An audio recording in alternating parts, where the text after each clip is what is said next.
Assalamualaikum warahmatullahi wabarakatuh.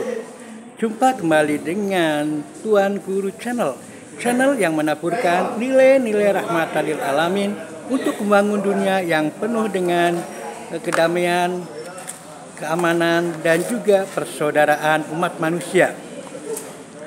Saudara sekalian, bagi Anda yang belum subscribe, silakan subscribe, klik like and share agar manfaat dari konten ini dapat tersebar lebih luas. Saudara, saya baru saja sholat Jumat di Masjid Darul Mutakin, dan kemarin pada saat hari Rabu ada pengajian Rabu pagi, dan kami mendapatkan informasi yang sangat luar biasa terkait dengan hari ini.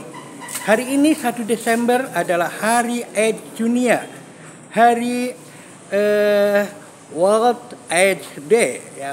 Buat sedunia, Hari AIDS Dunia ini tentu saja adalah sebuah peringatan yang luar biasa yang harus kita perhatikan. Nah, untuk itu tema kali ini adalah tema tentang AIDS, dan kami akan menyampaikannya dalam judul atau dalam tema AIDS, asal insaf dijamin selamat. A, asal, I, insaf, D, dijamin, S, selamat. AIDS, asal insaf dijamin selamat. Nah, satu perkembangan informasi yang dapatkan dari pengajian beberapa hari ini adalah meningkatnya tingkat eksidensi, ya. Angka eksidensial dari AIDS yang 100%. Waduh, bom waktu nih. Nah, apakah peningkatan ini juga terkait dengan peningkatan lain yang terkait dengan masalah itu? Misalnya ada informasi bahwa ada peningkatan permintaan suntik hormon terkait dengan hormon lelaki. Jadi wanita-wanita banyak yang meminta untuk suntik hormon lelaki. Nah, apakah ini juga terkait dengan masalah AIDS? Bisa saja, kita akan ulas nanti. Juga terkait dengan masalah adanya ternyata kampus-kampus menjadi operasi dari para mucikari yang terkait dengan LGBT. Nah, ini satu hal yang perlu dicermati. Memang kita melihat satu gejala yang sangat memprihatinkan tentunya. Nah, yang pertama tentang suntik hormon lelaki. Saya ingat di tahun 80 saya pergi Jakarta ikut kakak seorang supir, saya ikut agar gratis. Nah, kemudian tinggal beberapa hari di rumah kakak yang supir itu, dan situ ada komplek. Nah, komplek itu adalah tentu saja rumah-rumah bedeng. Ada yang kita sebut sebagai waria, dan ya namanya juga kita bertetangga dan sebagainya. Jadi kita akan kita cerita-cerita, termasuk seorang wanita itu cerita kalau dia sedang melakukan pembesaran payudara. Nah, pembesaran payudara. Nah, yang saya tahu waktu itu masih ngertinya ya disuntik atau silikon dan sebagainya, tapi ternyata bukan. Ternyata dia katakan dia minum obat pil KB ya.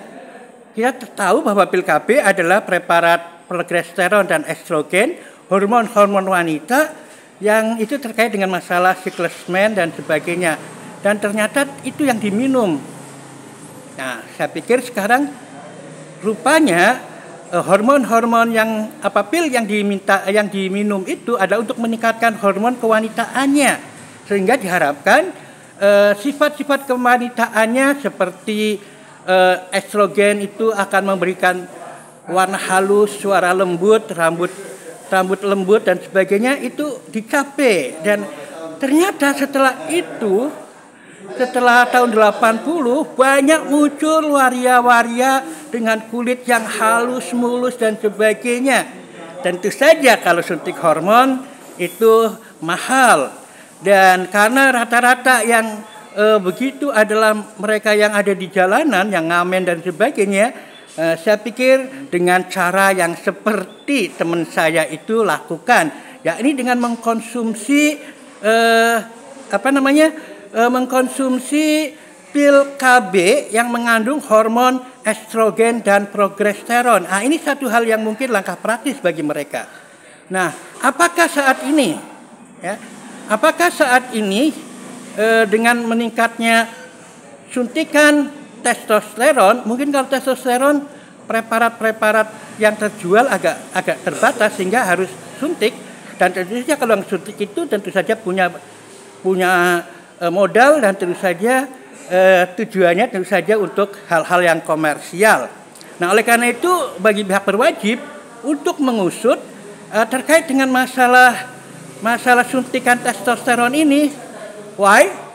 Karena LGBT itu memang sungguh luar biasa, dan bisa yang sekarang adalah LGBT yang memberikan atau yang menggunakan wanita-wanita, ya.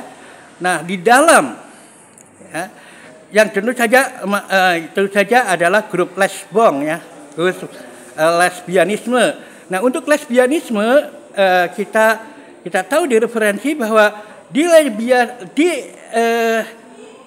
lesbianisme itu ada dua kelompok. Jadi kelompok yang pertama yang biasanya rambutnya panjang, kemudian wanita itu femme, ya, itu disebut femme. Dan ada yang kelompok yang biasanya maco, kemudian dia adalah rambutnya brondol, katanya itu adalah kelompok yang disebut sebagai butcher. Jadi butcher dan femme itu adalah pasangan dari lesbi yang satu bersifat lelaki, satu bersifat kewanitaan. Dan itu bisa, yang lelaki itu kemungkinan dengan ingin tampil sebagaimana layaknya lelaki, mereka suntik dengan hormon testosteron. Karena hormon testosteron itu tentu saja akan menumbuhkan sifat kelelakian sekunder, dan jika dominan tentu saja akan menjadikan butcher yang sangat agresif. Nah, ini tentu saja perlu diselidiki oleh para aparat penegak hukum, apalagi yang suntikannya itu betul-betul terdaftar, ya, yang legal, ya. Suntikan legal tentu saja perlu diperhatikan dan perlu ditelusuri apakah dia juga jangan-jangan praktek, ya. Jangan-jangan praktek side job untuk menjadi butcher yang menghasilkan secara komersial.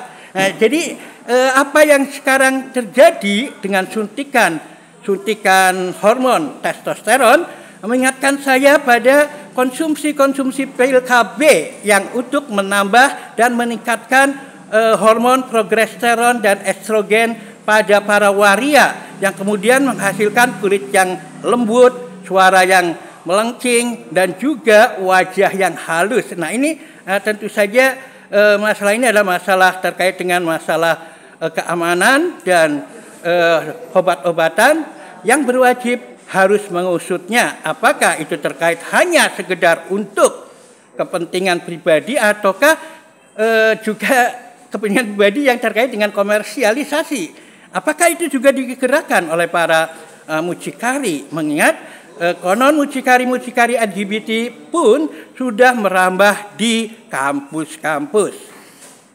Perhatikan itu. Nah, jika betul kemudian LGBT itu juga meningkat beserta dengan lesbianismenya juga yang meningkat dengan bukti suntikan hormon lelaki pada wanita, tentu saja sangat wajar jika kemudian tingkat eksidensial dari AIDS menjadi meningkat sangat tajam. Nah, hal ini tentu saja menjadi keprihatinan bagi kita untuk memasalahkan masalah epidemiologis dari AIDS ini. Kita harus sama-sama kita sama-sama peduli terkait dengan masalah ini, entah masalah suntikan testosteron maupun masalah mucikari LGBT dan meningkatnya angka eksidensi dari AIDS itu sendiri.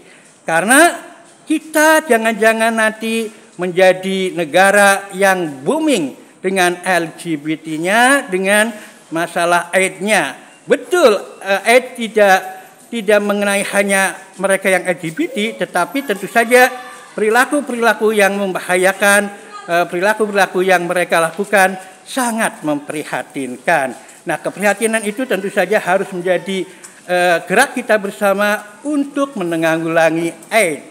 Mudah-mudahan masukan ini bisa menjadi masukan bagi para pemegang kekuasaan, bagi para otoritas keamanan untuk melakukan satu yang lebih bermakna. Mudah-mudahan ada bermanfaatnya dan mudah-mudahan kita semua selamat kalau kita memang benar-benar insaf. Asal insaf dijamin selamat. Billahi wa taufiq wal hidayah. Assalamualaikum warahmatullahi wabarakatuh.